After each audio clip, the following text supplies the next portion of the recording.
Hello friends, എല്ലാവർക്കും ചെമ്മരിപ്പൂവിൻ്റെ പുതിയൊരു വീഡിയോയിലേക്ക് സ്വാഗതം. അപ്പോൾ നാളത്തെ എപ്പിസോഡിൽ കാത്തിരിക്കുന്ന ഭാഗം എന്താണെന്നുള്ളൊരു വീഡിയോ ആട്ടോ ഞാൻ ചെയ്യുന്നത്. അതും വളരെ ചുരുക്കത്തിൽ തന്നെ പറയും. ഇന്നത്തെ പ്രമോയുടെ വളരെ ഡീറ്റെയിൽ ആയിട്ടുള്ള പ്രമോ എന്ന് തന്നെ പറയാം. ശരത്തിന് എക്സാം എഴുതാനായിട്ട് സമ്മതിക്കില്ല എന്ന് പ്രിൻസിപ്പൾ പറയുന്നത് കേട്ടുകൊണ്ട് വളരെയധികം സങ്കടത്തോടു കൂടിയിട്ടാണ് നമ്മുടെ സച്ചിയും രേവതിയും വീട്ടിലേക്കായിട്ട് വരുന്നത്. വീട്ടിലേക്ക് ചെല്ലുന്ന സമയത്ത് രേവതി എങ്ങനെ ഇനി ശരത്തിനെ പുറത്തിറക്കും എന്നുള്ളൊരു ചിന്തയോട് കൂടി ഇരിക്കുന്ന സമയത്താണ് ഒരു കുപ്പിയൊക്കെ ആയിട്ട് സച്ചി അങ്ങോട്ടേക്ക് വരുന്നത് കേട്ടോ.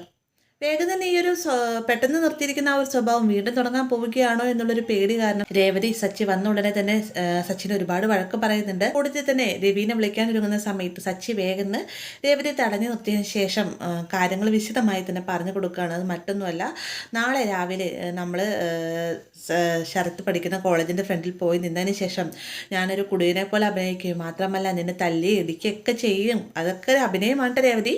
അതിനുശേഷം ഈ ഒച്ചപ്പാടും ബഹളം കേട്ടുകൊണ്ട് തന്നെ നിൻ്റെ ശരത്തിൻ്റെ പ്രിൻസിപ്പൾ അങ്ങോട്ടേക്ക് വരികയും ആ ഒരു സമയം തന്നെ ശരത്തിനെ അങ്ങോട്ടേക്ക് വിളിച്ചു വരുത്തണം. പക്ഷേ നമ്മൾ ഈ കളിക്കുന്ന ഡ്രാമയാണെന്നുള്ള കാര്യം ശരത്ത് ഒരിക്കലും അറിയാൻ പാടില്ല. അവനും കൂടി അറിഞ്ഞു കഴിഞ്ഞാൽ നമുക്കൊരു ഒറിജിനാലിറ്റി കിട്ടുകയില്ല. അതുകൊണ്ട് തന്നെ അവനോട് ഈ ഒരു വിവരം പറയണ്ട. ഈ ഒരു ഡ്രാമയിൽ നീയും ഞാനും മാത്രമേ ഉള്ളൂ. നീ ഹീറോയിനും ഞാൻ ഹീറോയുമാണ്.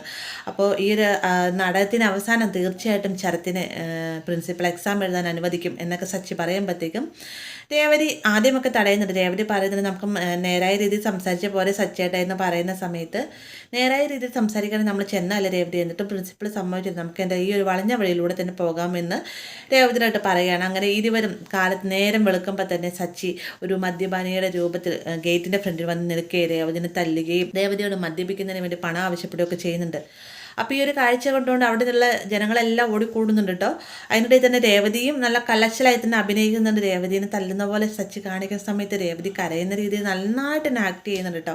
അതിനിടയിൽ തന്നെ ശരത്തിനെയും രേവതി വിളിച്ചു വരുത്തുന്നുണ്ട്. ശരത്ത് വരുമ്പോൾ കാണുന്നത് ഈ ഒരു കാഴ്ചയാണ്. വന്നുടനെ തന്നെ ശരത്തിനെ ദേഷ്യമെടുക്കാനാവാതെ സച്ചിനെ വഴക്ക് പറയും, മാത്രമല്ല സച്ചിനെ ഉന്തി മാറ്റുകയൊക്കെ ചെയ്യുന്നുണ്ട് കേട്ടോ. അപ്പോൾ ഈ ഒരു പ്രശ്നം ഒരുപാട് രൂക്ഷമാവാതിരിക്കാണ്ട് രേവതി ഇടയ്ക്ക് ഇടപെടുകയും ചെയ്യുന്നുണ്ട്.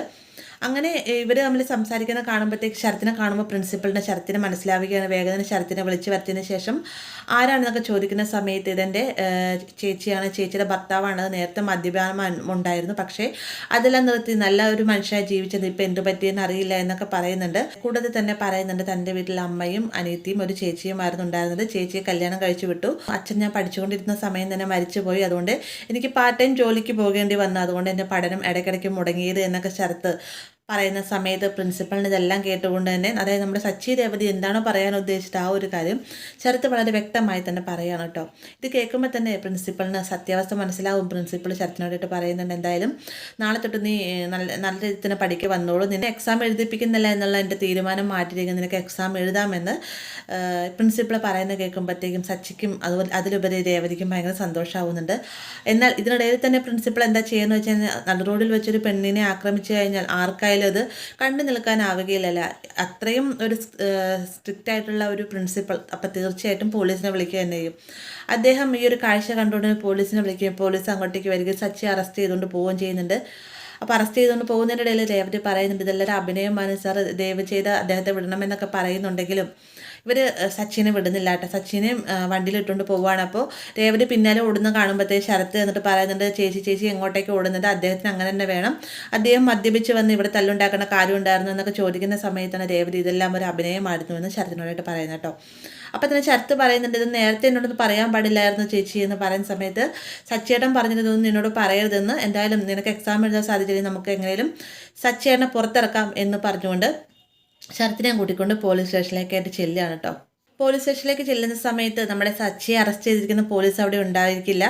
വേഗം തന്നെ രേവതി ഇനി എന്ത് ചെയ്യും, എന്താ ചെയ്യാൻ സാധിക്കുക എന്നറിയാനായിട്ട് പോലീസുകാരോട് ചോദിക്കുന്ന സമയത്ത് ഒന്നുകിൽ സച്ചി അറസ്റ്റ് ചെയ്തിരിക്കുന്ന SI തന്നെ റിലീസ് ചെയ്യണം, അതല്ല എന്നാണെങ്കിൽ ഉന്നതിയിൽ പിടിപാടുള്ള ആളുകളോടായിട്ട് സംസാരിച്ച് സച്ചിനെ റിലീസ് ചെയ്യണമെന്ന് പറയുന്ന സമയത്ത് രേവതി വേഗം തന്നെ എന്താ ചെയ്യുകയെന്ന് വെച്ച് കഴിഞ്ഞാൽ ഫോൺ എടുത്തുകൊണ്ട് വന്നതിന് ശേഷം വർഷയെ വിളിച്ച് പറയണം. വർഷയോട് വിളിച്ചിട്ട് പറയുന്നുണ്ട് ഇങ്ങനെ സച്ചിനെ അറസ്റ്റ് ചെയ്തു എന്ന് പറയുമ്പോഴത്തേക്കും വർഷ ഒന്ന് ഞെട്ടിപ്പോകുന്നുണ്ട്. അപ്പോൾ വർഷയോടായിട്ട് സംഭവം ഇതാണ് എന്നുള്ളത് വളരെ ചുരുക്കത്തിൽ പറഞ്ഞു കൊടുക്കുന്നുണ്ട്.